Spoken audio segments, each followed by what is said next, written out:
you'll be very resistive. So let's have a look at what they are. So this begin in a place of denial. Now let's firstly look at denial. It's emotional and intellectual, but let's look at the sin description.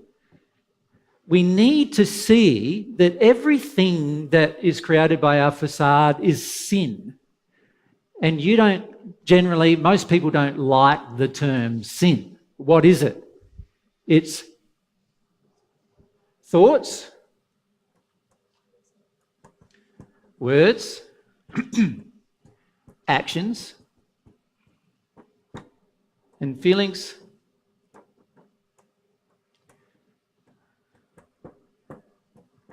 which are the result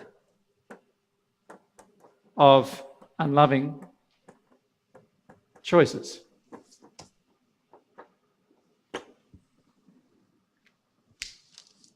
Or as I've said there, unloving thoughts, words and actions driven by denial of unloving emotions.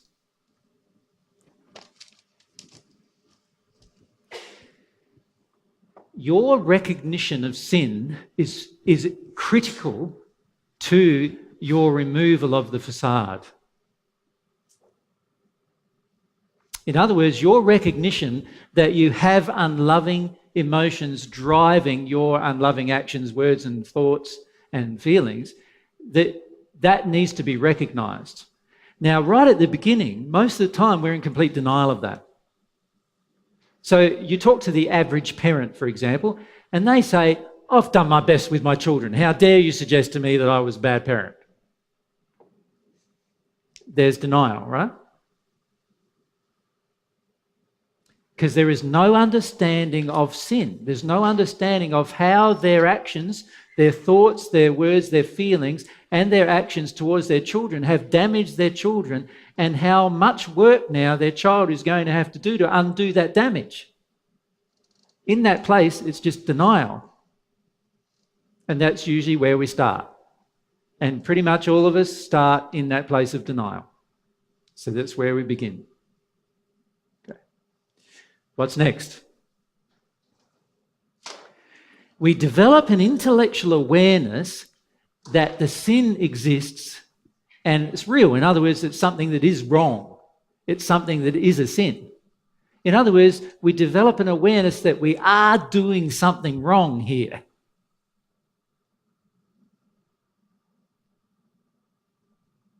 We are doing something that's unloving, that's out of harmony with love. Now, at this stage, all we're thinking is the intellectual awareness. We've got no emotional awareness at this stage generally. We're just trying to work out, is this right, is this wrong? Is this right, is this wrong? Does that make sense to you? So, for example, for many of us, we look at our situation with our children and we go, no, I'm right, they're wrong. I'm right, they're wrong. And then after a while we start realising, well, hang on a sec, I created and projected most of my emotions on them, so anything they are wrong on, it's probably meant that I was wrong first. And then we start developing the fact that, oh, maybe I did something wrong. And this is this stage. The thought that maybe you did something wrong. It's just a thought at this point. It's not even a feeling. But there needs to be a development of why it was wrong. Otherwise, you won't think it was wrong. Does that make sense?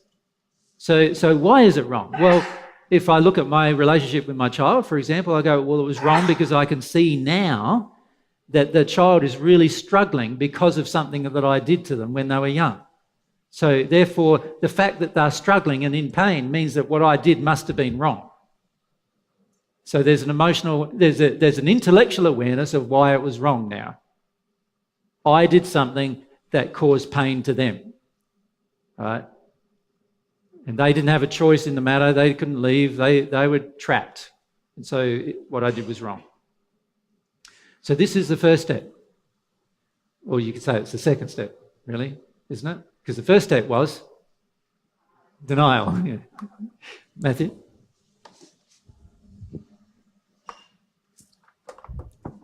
Is it normal to experience like emotional distress in this stage? No. Even considering it? No. It's just a thought. Yeah, it's just a thought. You know, it's like a passing thought many times. Oftentimes it's our spirit guide giving us a passing thought. Like, what you just did was wrong. You go, no, it wasn't. No, it wasn't. It's not like someone on earth coming to you. Like, if your child came to you and said, Mum, you treated me badly. No, I didn't. There's a denial, right? And then your child comes to you and says, Mum, you treated me badly. And you go, oh, maybe I did. I don't really know, but maybe I did. And then so you look at it and you go, oh, well, they're in pain. And yes, I did do those things. And when I look at it now, it does appear that it's probably wrong. So I probably did. But at this stage, you're not that worried about it. But sometimes these feelings can go very rapidly. You can turn, these processes can run very rapidly through if you're connected. And what will happen after time, after you've done this many times, with many of your individual attributes of your facades, it'll become quite a natural process that you'll automatically sort of flow through. Does that make sense? And sometimes you can do it all in a day or less. But generally, most of our facades are pretty heavy in there, so it requires some effort going through it initially in particular. Vanessa, thanks. If we have the microphone up there. Sorry, Karen, I know you're taking some notes.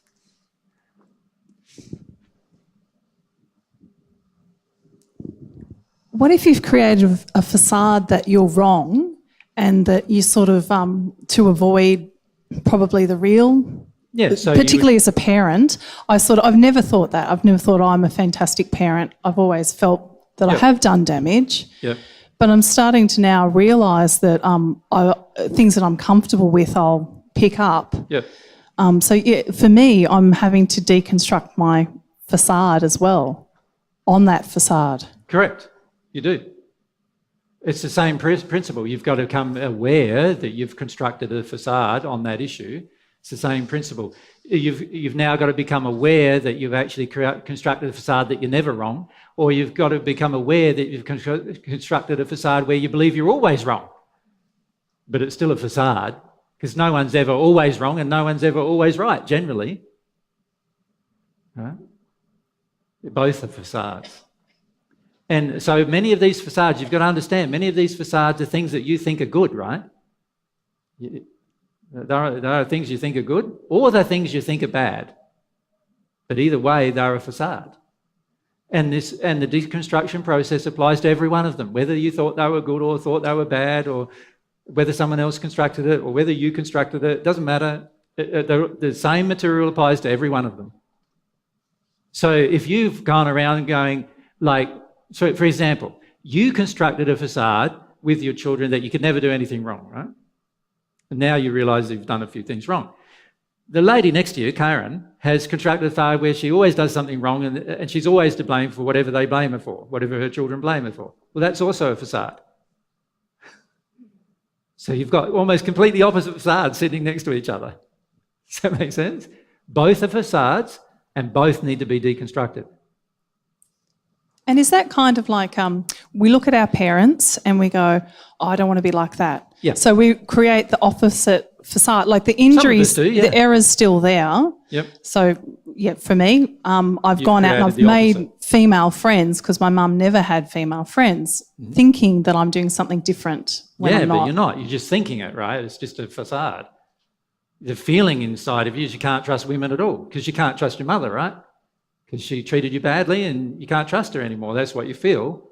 Once the hurt's gone, then you'll be able to have a decent relationship with a woman, but not before then.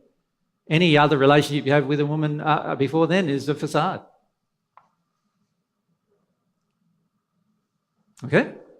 So this is just a state of intellectual awareness that there's something is wrong and you've sort of identified what it is. You might have identified what it is. So let's go for it. Now, there needs to be now a stage where we have an intellectual awareness that the unloving behaviour, the sin, has a cause within us. In other words, it wasn't some magical thing that made me do it. You know, like, oh, the spirits around me made me do it. Or, you know, some kind of thing like, oh, the devil made me do it. Or, you know, we come up with all these things that we imagine that we blame it on other people. Oh, because you did that, that's the reason why I did it. Or you blame your partner. Well, they did that first, and so that's why I did it. Or you blame your children.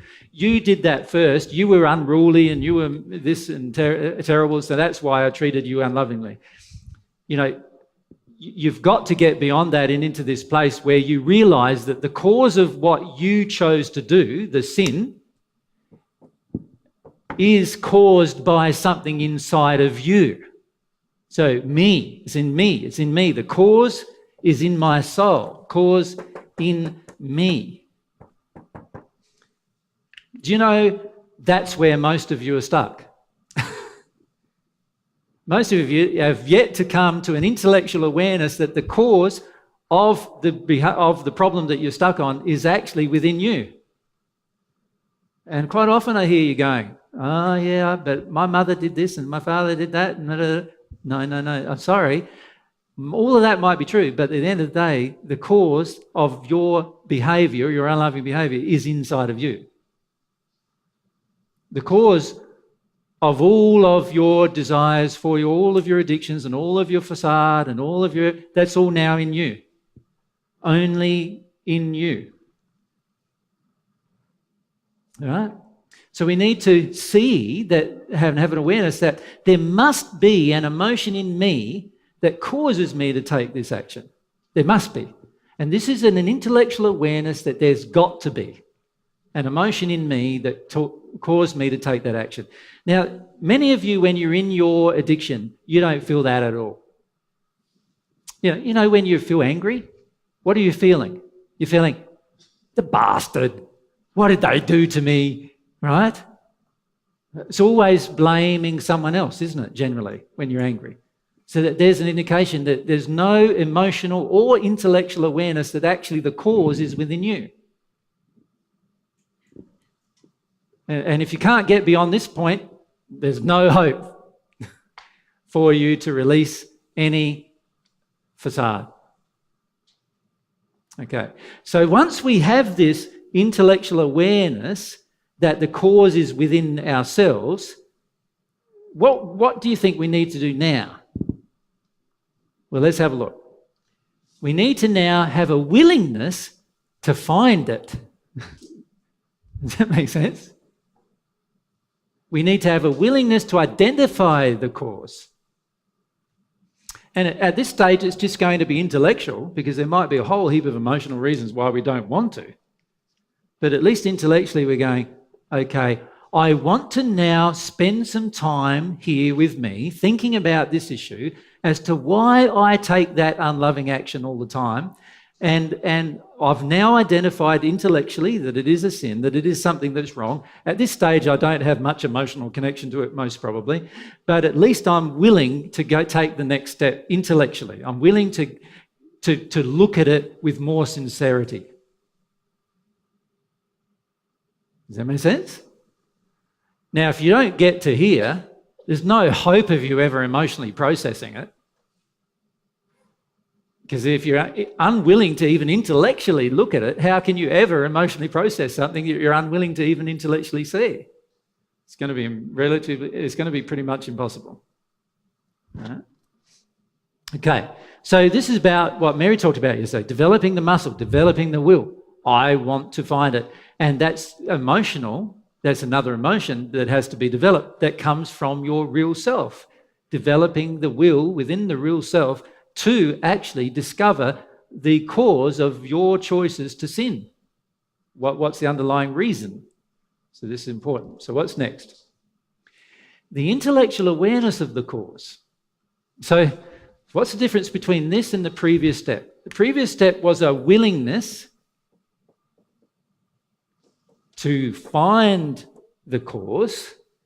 And then the next step is I've now become aware intellectually of the cause.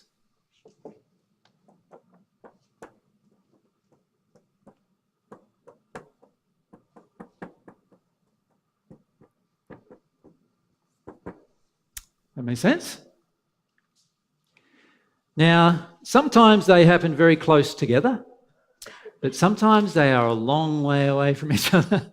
Because sometimes you can say, I really want to find out what's the reason why I'm doing this, and then you go and do it again, because at this stage it's all intellectual, right? You go and do it again, you go, there I go again. Man, I really want to find out what's going on, become aware of this cause, what's going on. And then someone comes into your life or something happens or a law of attraction happens, and it's like a light bulb goes on and go, And this, by the way, is when you say you have a light bulb moment, that's what it is.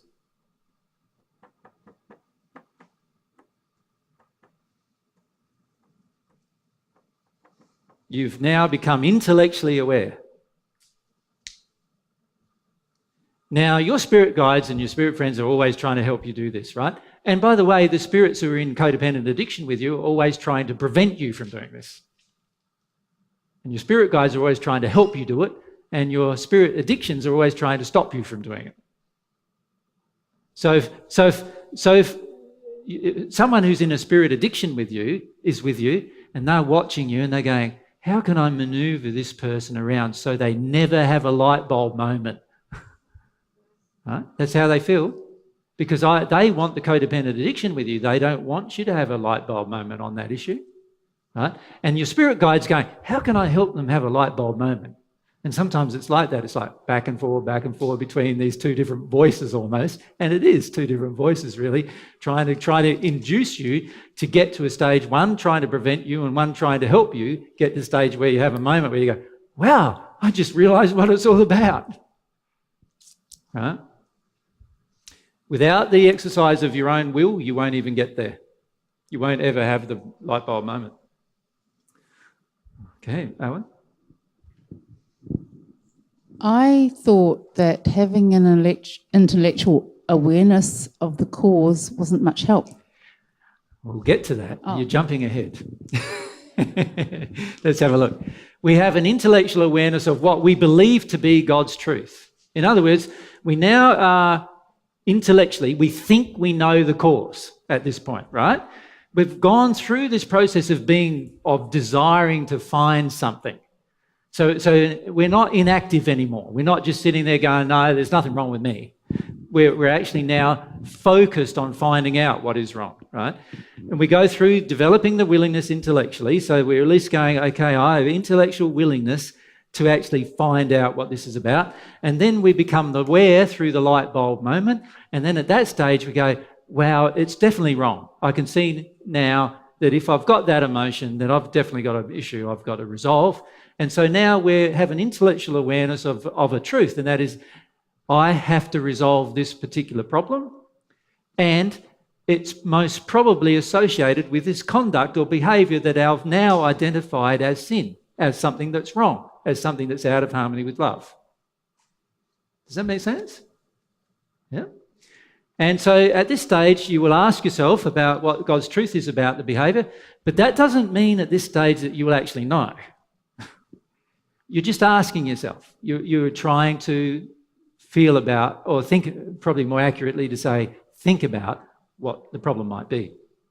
Okay, so we get there, and now we've got to have a bit of a think about this issue. So let's have a think about this issue. Even though we've been through all of that, I've not yet made any real soul change.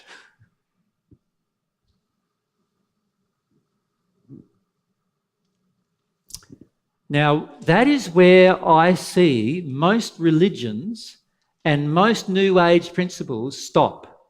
That's where they stop. Because they say, I've resolved it. I had my light bulb moment. There's my yo-ho, beautiful, magical change.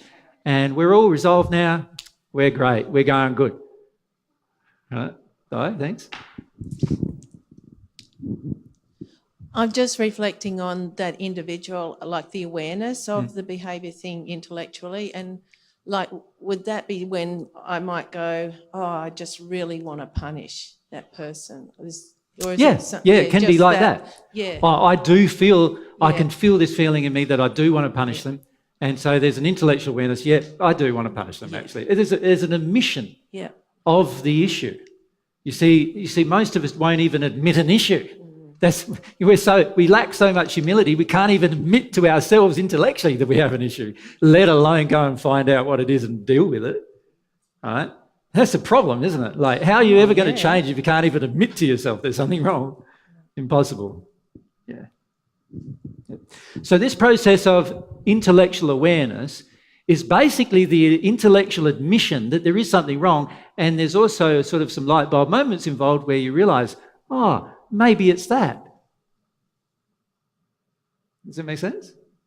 Yep. Now, most people in the world and most people in life get to that stage and they say, it's all done. That was easy. Let's get on to the next one. Matt, you want to say?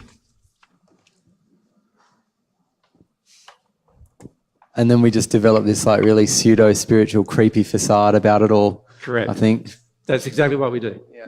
We go, yeah, aren't I cool? I've just done a major thing. I've just, made a major change in myself. And you know what? Nothing's happened. I'm guilty of doing that. Nothing's changed really. And in fact, if you're honest with yourself, you'll know nothing's changed in your next 6 months of life, because you'll just go plough on with the same life, even though you've made this magical change. Right? And that's proof that nothing's changed. Yeah. Yeah. So we've got to be honest with ourselves. This is where yesterday was important. Analyse yourself. Has anything really changed? No, it's not really changed. Then no real change has happened. I can have these intellectual light bulb moments. I can have 100 of them in a day and nothing will really change. There's got to be a soul-based change, an emotional change for any real change to occur. Everyone gets that? Okay, that's the way the soul works.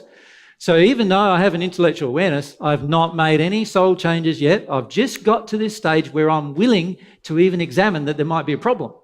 And I've actually started to even identify the problem, attempt to identify the problem, rather than just ignore it for the rest of my life.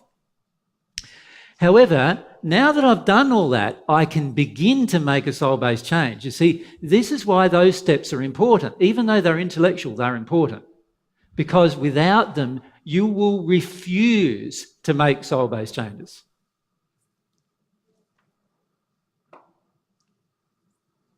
And remember, your facade wants to hold on to its facade. So it's going to like the refusal. It's going to like you tuning and zoning out of all that.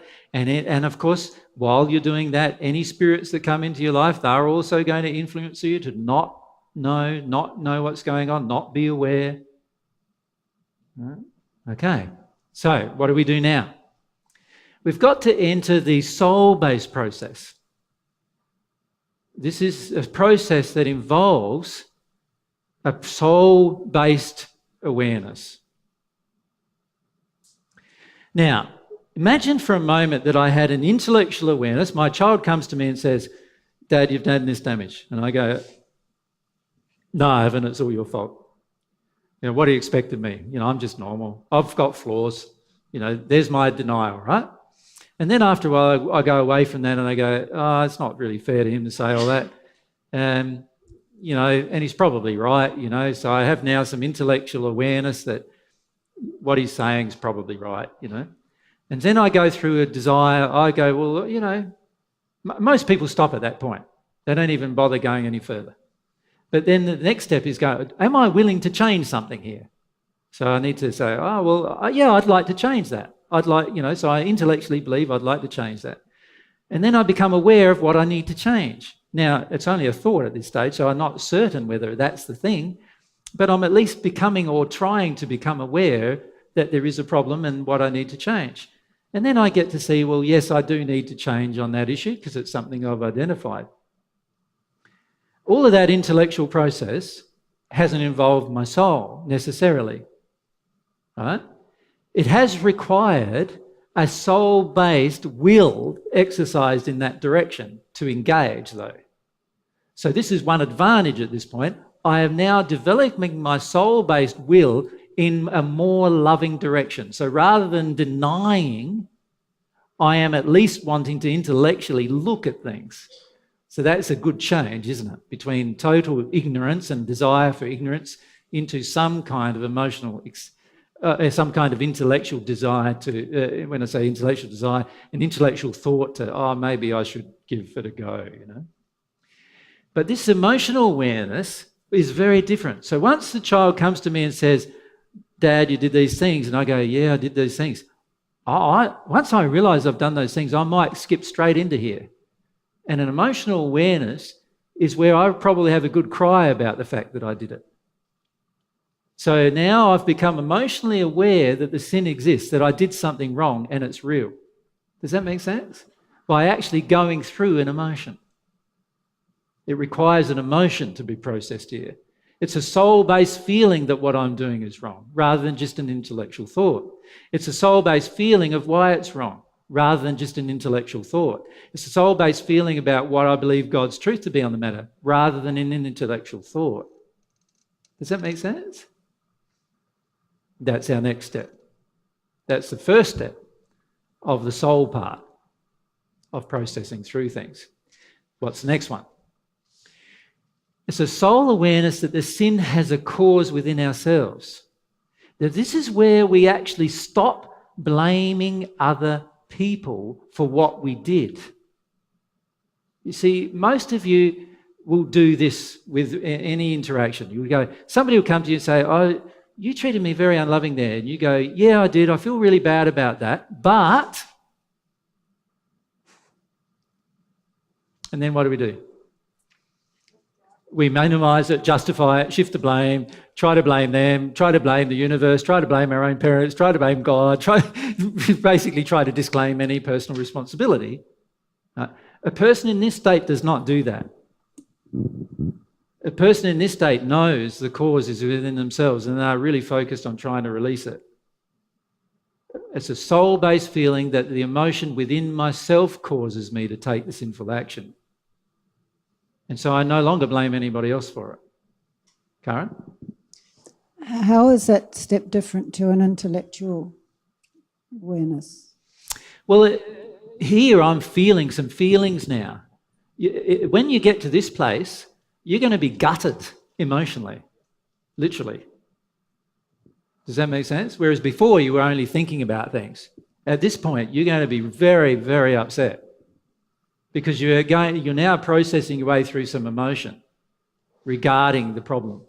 In this case, we're talking about the facade, so you're going to be processing through an emotion regarding, wow, I created that inner facade to avoid all of this stuff inside of myself, and you'd just be gutted that you chose to take an action that was unloving towards another person, and you'll be really emotionally affected by it. With all the soul-based awareness steps, you will be emotionally affected so much that you won't be able to think of anything else, sometimes for days and sometimes for weeks, because you're so emotionally affected by the actual processing through of the actual problem. Does that make sense? Yep. All those excuses that we went through yesterday with Corny about the I'll die and all that, is that coming from the facade at this point? It's all at false. this point to prevent any real emotion coming up? And it's also to prevent any real desire to go through this process. Yeah. So Does that make sense? the capping of... They're all the excuses you give yourself. Yeah.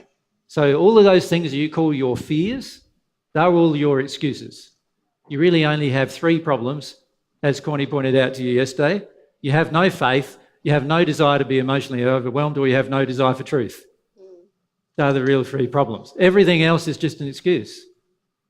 A person who's really got some faith knows that they can cope with anything and wants the truth will go through this process. And they won't give you any excuses. They'll just do it. Yeah. Okay. What's next? It's a soul willingness to identify the cause. Now, it's very similar to the intellectual willingness, with the exception that it's emotional process now.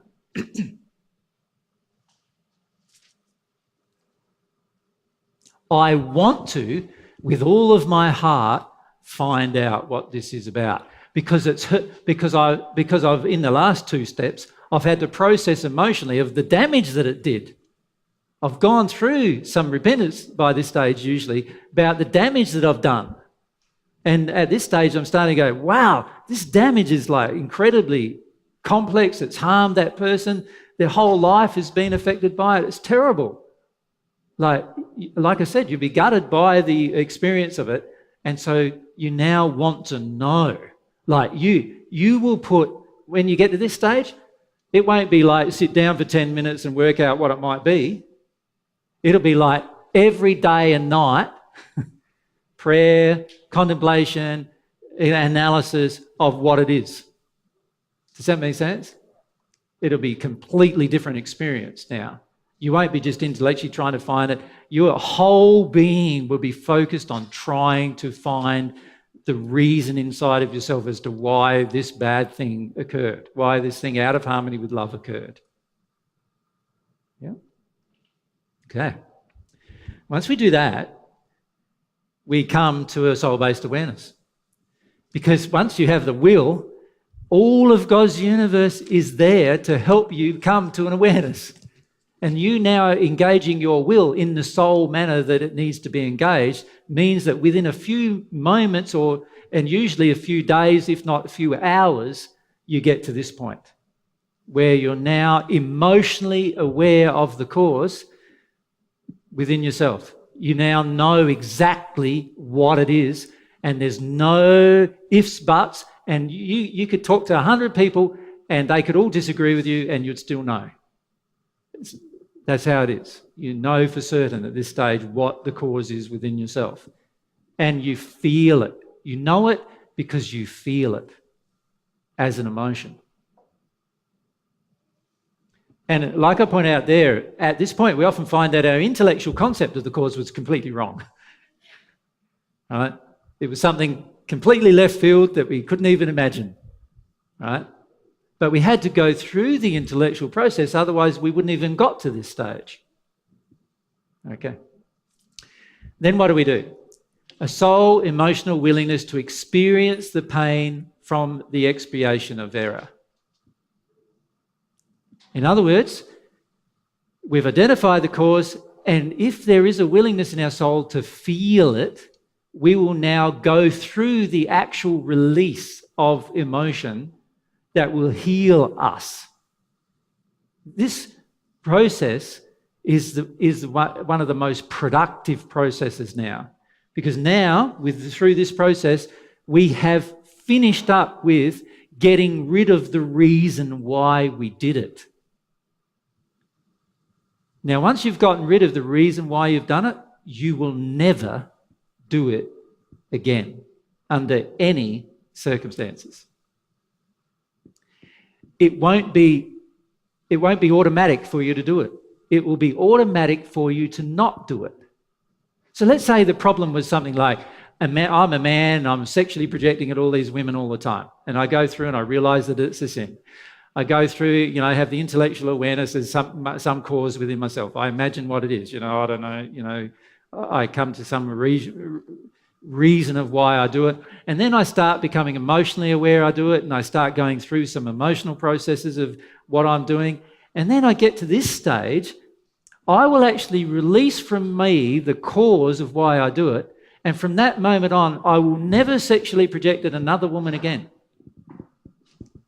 Ever. And it won't be an effort, it will be automatic. Huh? It'll be in my automatic state. And the only person after that point that I'd ever have any sexual interaction with is my soulmate, but only if she was open emotionally and available emotionally to enter that sexual relationship.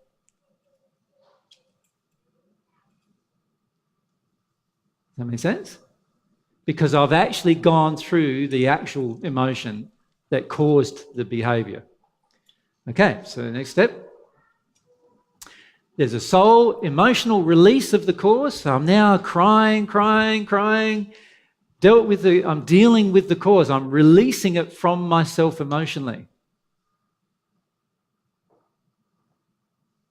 There's an actual release. You will feel, after this process, you will feel like an almost entirely different person.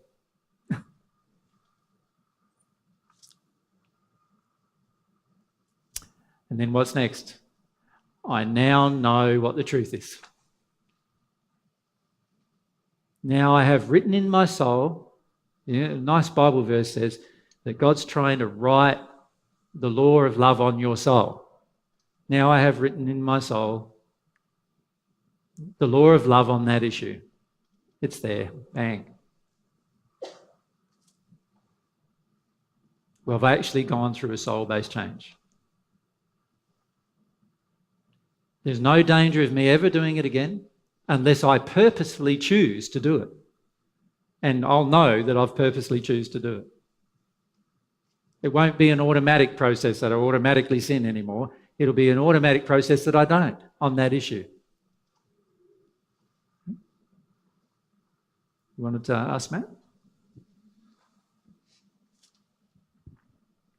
So there's some things that I've gone through, some of the process that you're talking about. Yep. With certain numbers of issues that I have in my Yep. soul. But I think maybe I've tricked myself into thinking the truth is in my soul when I only have an intellectual understanding of the truth, because I haven't gone through the whole process. Correct. I don't think with anything, actually. Yeah. What most people find is when they understand this properly, they start to see, and when you have your first whole full experience, the whole, I think it's 16 or 15 steps or whatever it is in a row, and you actually come out the end completely different, you'll be able to at that point go, well, that's what it feels like to make a soul change. And once you know what it feels like to make a soul change, then you'll know whenever you haven't done it. But at the moment, many of you are thinking you made soul changes when you haven't done one, right? So I agree. Yeah. For most people, they've not ever made one of these complete soul changes on any one issue. You've done different steps of different things. You've got to different points with different issues, but you haven't gone beyond. Once you get to this point, you are a changed person. Completely changed person. And what I love about that point is every action after that is automatic on that issue. You don't even have to think about it anymore. Right? You're placed in situations where you're put under pressure, you respond completely different than you would have before. And it's automatic. You don't even think about it anymore. And that's a wonderful place to be. It's worth having at least one of those experiences just to get to that feeling. Does that make sense? Yeah. Thank you. Karen? I'd like to think that there are small, easy issues to pick to do the whole process. Yeah, there are. Of course there are. All right. But you've got to question, can I just make a statement to you that's really clear and logical? If you pick a small, easy issue, then there'll be a small result. If you pick a big, hard issue, there will be a very, very large result. What would you prefer? Would you prefer a large result or a small result? I was thinking it would be nice to experience the whole process so I know what I'm doing. Yeah, but it's gonna hit you far more strongly if you have a large process than a small one. Small one, you might not barely notice maybe, right? And the large one is what builds faith. Yeah.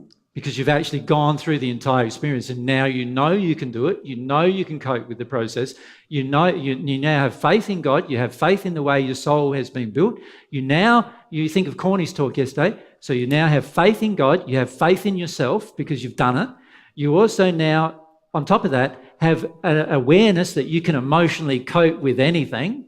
And then on top of that, you know that facing personal truth is the best possible thing you could have done because you're now completely changed, and so you have far less resistance to truth. Now, if you have a large experience like that, that's what will happen. If you have a small experience, then all those changes will be small. I don't know about you, but you know what makes sense to me? Do the large things first. That's what I would do. That's what I've tried to do. Now, your soul doesn't always work that way, of course, because sometimes it's the largest things that end up being last because you've got the most resistance. But if you know there's big things within you right at this point, why not start with them? It doesn't make sense to start with a little one and go, to me, that's fear driving that. Yeah. Exactly. Yeah. Give up the fear. This is a part of the process we're going to have to give up. Focus on your fear first. Go through this process with your fear.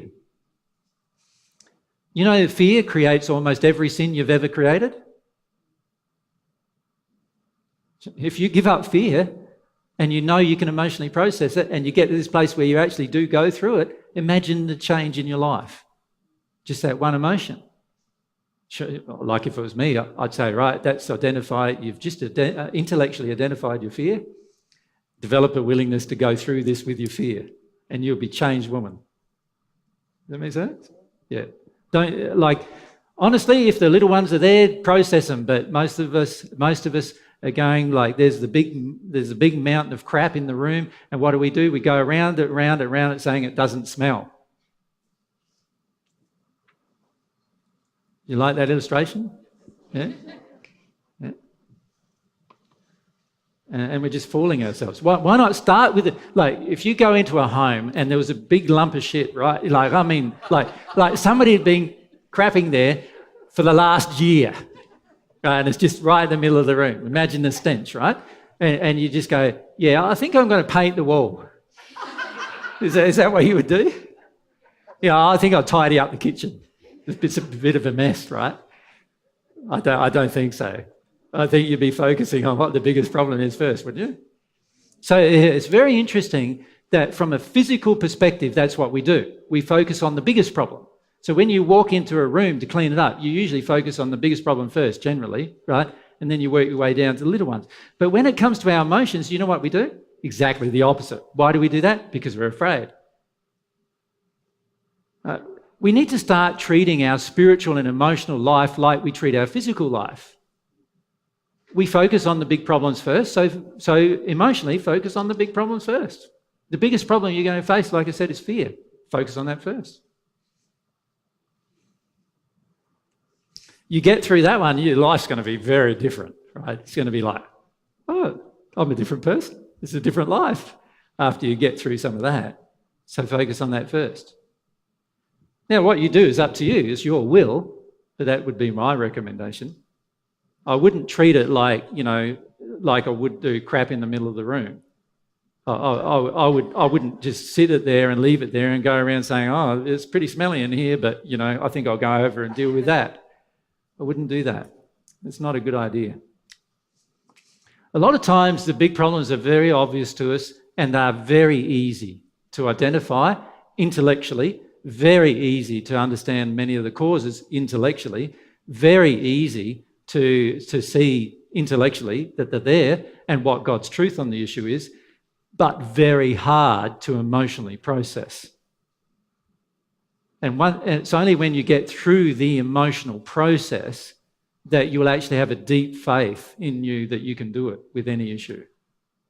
Yeah? Okay. That's it.